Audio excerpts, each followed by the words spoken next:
Oh no, this is gonna be bad. Things aren't gonna end well for him. Yep, that's exactly what I thought. I knew things were not gonna end. Aw, he had a pug. He had a picture of the pug. I feel bad about there's a pug.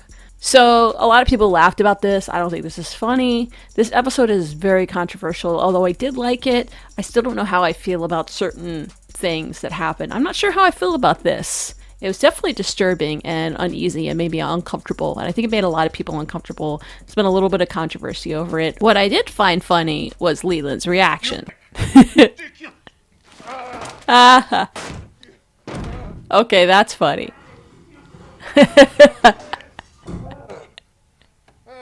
Welcome to my recap for Evil Season 1, Episode 9. We start off with our lovely Leland here, and he is ready to get his incel evil army going. That breakdown was that was a great payoff, I have to say. And I think there are more payoffs coming. I'm a little bit concerned about what we're going to see in the finale, and I think we're going to be left with a pretty scary cliffhanger. This is for the winter finale I'm talking about.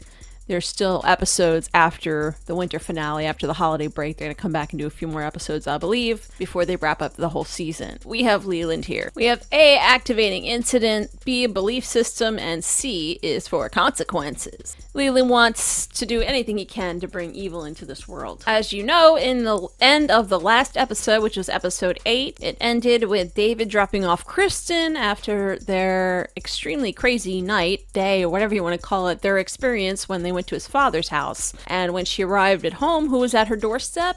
Her husband, Andy, and he had been hanging out with the girls all day. Yeah, so this was a surprise for Kristen. She was not expecting Andy to just show up unannounced. And as we've seen in this show, they don't really talk on the phone, or if they do, we haven't heard them talk. I thought it was really weird, and I've always thought it was weird that they haven't shown them having any conversations. And what's this? This is the red shirt that David's father painted for Kristen.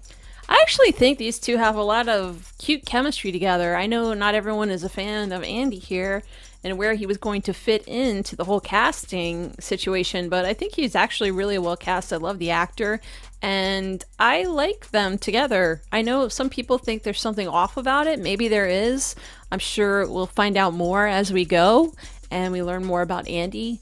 But so far, everything that I've seen would indicate that he's a good father. He's missed a lot while he's been gone. Kristen has started a new job, which is completely different than what she was doing before, so it's not what he's used to. I gotta admit, it's cute to see the whole family together, and I actually feel a certain comfort by having Andy there. Now, as we know from last week, Kristen wore home David's sweatshirt, so she dumps it in the bottom of a laundry basket. And she puts that laundry basket in the closet, as you see. So we have Kristen and Andy. We see them interact a little bit. We get a little bit more of a feel of their relationship. When Andy asks if Kristen was high, she says yes. He doesn't seem the slightest bit concerned. Kristen wants to obviously make up for lost time because, she hasn't had her husband for 3 months. So then it cuts away to the train and Kristen wakes up. For a second there, I thought we were going to see George. Something about this, again, I feel a certain comfort and a certain level of safety with having Andy there, having some other adult presence in that house.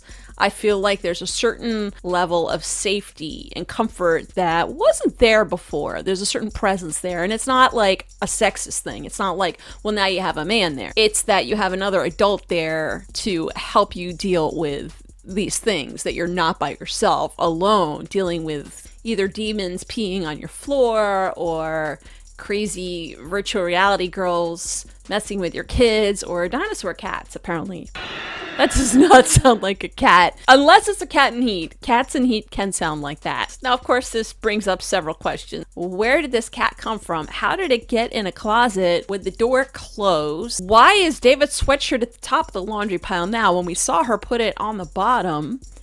And who put the cat there? Someone put that cat there, I think. I don't think it just appeared. It had to have gotten in there somehow. We have a lot of theories about this cat. Everyone's obsessed with it because who isn't obsessed with cats? But one theory is that maybe this cat came in through the hole in the basement. There is a big hole. And as I've mentioned in the past, if you have a hole like that in your basement and you live near the water in a city, pretty good chance like rats and rodents are coming in that hole. You don't want to have any holes in your house. It's very possible that the cat came through there. And this is the same reaction we would all have. Now, I don't know why they made it. Cat looks really pissed off at Kristen. This is like CGI cat face. Cats don't look like that. They can't make their eyes do that. What the hell? Why does it not like Kristen? To be fair, Kristen glared at her first. The cat is attracted to David's shirt.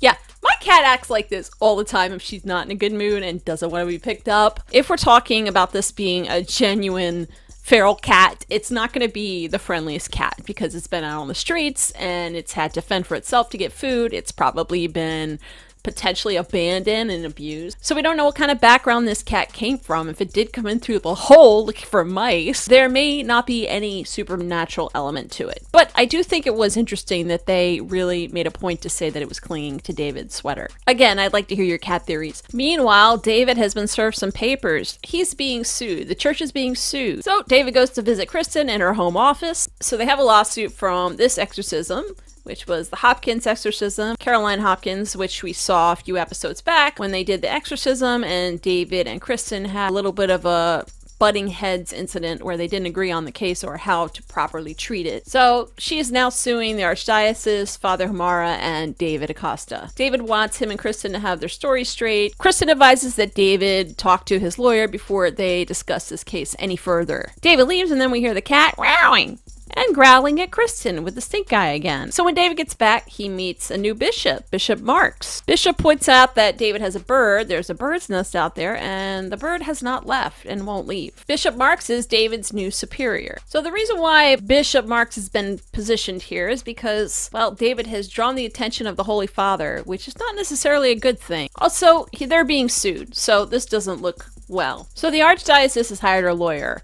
And it's somebody that David knows, someone from his past, someone that is giving him a look like, well, he's a snack. This is Renee. She is a fixer, kind of like Olivia Pope, I guess. She's here to fix the lawsuit, and they have a history together. And she volunteered just to see him. Meanwhile, Leland is teaching Sebastian how to behave as if. Now, what this means, it's actually a form of a mindset and philosophy where you believe and behave as if you have something that you don't. So if you want to be CEO of a company, you behave as if you're CEO of a company.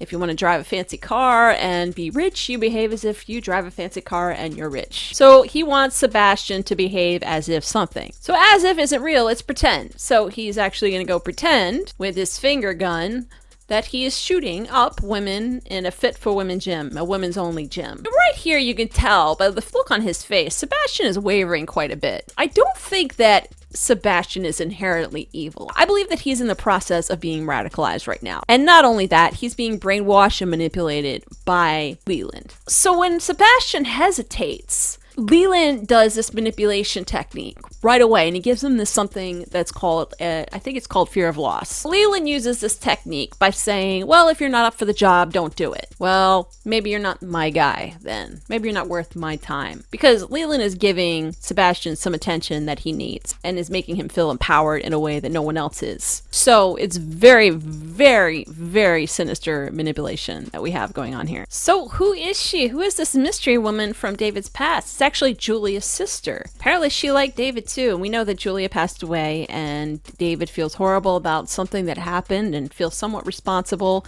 And we know that Julia was a deep friend, or possibly more. And we do know that David truly loved Julia because he flat out just tells Renee that he loved her. I was seriously sad by the lack of Ben in this episode. We needed more Ben in this episode. We didn't see a lot of him. The goal here is to not go to trial. They want to settle. So Ben and Kristen meet Renee for the first time. So Renee, the fixer, preps Kristen for this deposition that they're going to have.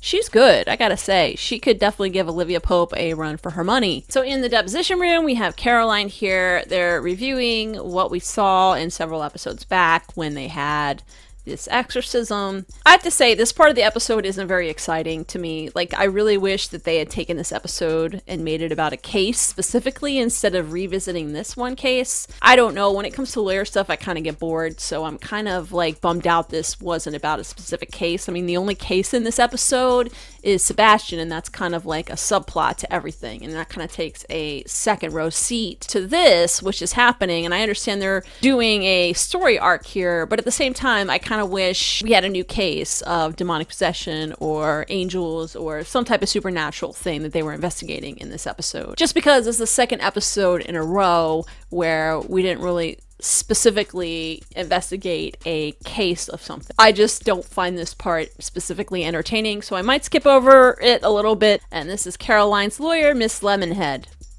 That's an unfortunate name, and they definitely take full advantage of her having an unfortunate name. So I'll just try and brief you guys really quickly. The reason why Caroline is suing them is because she was fine for a week after the exorcism. As we know, when they left, she seemed to be better. She seemed to be over whatever was going on. The demons were cast out. She claims after about a week she suffered delusions, paranoia, and depression, all kinds of psychological issues. So eventually she was taken to the emergency room where she claimed she got some real help from this guy. Now this is her psychiatrist. This psychiatrist has followed standard psychiatric procedures and dismissed pretty much any type of supernatural element as some type of delusion having to do with a psychological issue. Of course, Kristen is testifying what she believes, which was more of a scientific and psychological diagnosis. As we remember in the episode, this is why Kristen and David butted heads. But when they questioned David in his deposition, we learned that David decided to join the church after finding God 3 years ago, and something happened that prompted this.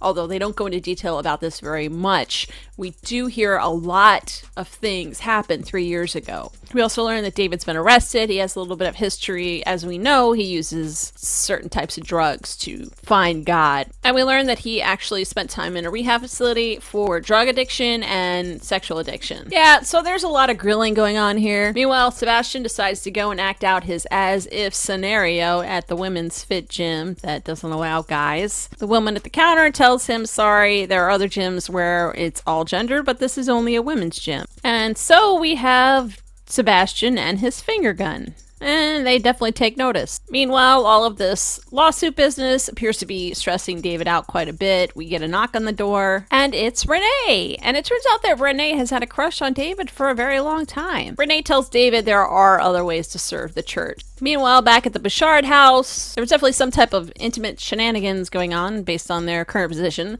But the cat is still meowing. And Indy brings up that there is a rosary now in the garage. And he is concerned because Kristen is becoming unlapsed, I think the word was. Yeah, so he used the word unlapsed. And a lot of people didn't know what that meant. And I can understand that, I guess, if you're a lapsed Catholic. So to become unlapsed basically means that you are back to believing again. Kristen is not becoming an unlapsed Catholic, but she wants to know if it would be a problem if she were becoming unlapsed. And according to Andy, it could be a problem because maybe they don't share the same belief system anymore. Meanwhile, Sebastian goes back and reports that it made him feel excited to freak out all the girls with his finger guns. But the next step is putting as if into action, and he's not sure that Sebastian is ready for that. Again, he's using a manipulation tactic, which of course is going to make an insecure guy go, yes, I can do this. What are you talking about? Sebastian tells Leland that he bought a gun, but we know, and Leland states the obvious, he doesn't know how to use it, and he's going to need more than one. He just happens to have a marksman on hand, all ready to go to train Sebastian on how to shoot people. So this is Adam. He is one of the 59 people that Leland trusts in the world. 59 people. As we know, there are 60 in the 60. So that would make him one of them. So Sebastian, again, it looks like he's wavering just a little bit. He's contemplating here.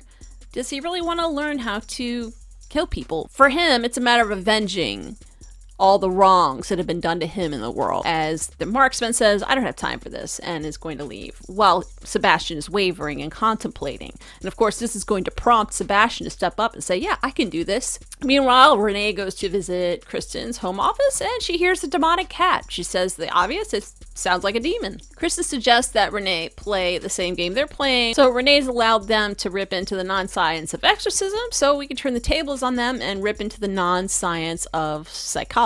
This gets a little bit complicated here, but to basically sum things up, Renee suggests that the psychiatrist prescribe medication that might have side effects that cause these suicidal tendencies, depression. As we know, a lot of psych meds cause all kinds of different reactions and side effects. I don't know enough about this because it gets really, really technical here. Apparently there are some drugs to treat these disorders that don't have such harsh side effects as suicidal tendencies, and he did not prescribe them. So Renee is basically successful in calling into question some of his methods and forms of therapy. So now we have target practice, and Sebastian here is learning how to shoot things and shoot people and kill people. The marksman tells him in order to get good at killing people, you have to kill people. Sebastian here is getting a little bit of an adrenaline rush from this. And here, Leland looks like a proud father. So now all they need need is a target. But it won't be the Fit for Women gym because he's already on the radar there as a creepy guy and security knows him. He suggests that Sebastian target a prayer group that is led by David Acosta. And no, it's not an all-female prayer group, but it's mostly women. Now, Sebastian is not too crazy about this idea. He just is a little bit unsure about this. He's wavering once again. And once again, Leland uses this manipulation tactic. Oh, I see, you're not ready. Oh, never mind, you're not the man for the job. Instilling that fear of loss. Once again, he's going to lose this confidence, this sense of power that he feels, that he's starting to feel. This sense of power that he's been getting from Leland. He doesn't want to let Leland down. And that manipulation tactic works once again. He asks Leland when. In this episode, I've heard from quite a few people that did not like this aspect of this episode because it hit a little bit too close to home, and I completely and totally understand. So just keep it in mind, this was probably written kind of like in the style of Law and Order, where it's loosely based on real events. So tying this into the evil storyline, I could see where this would definitely be a little bit controversial. So Leland flat out asks Sebastian, can I trust you? Sebastian assures Leland, yes, you can trust me. Leland tells Sebastian that they're going to send him a signal. Oh no, it's not the bat signal, it's SOI, Slaughter of the Innocents.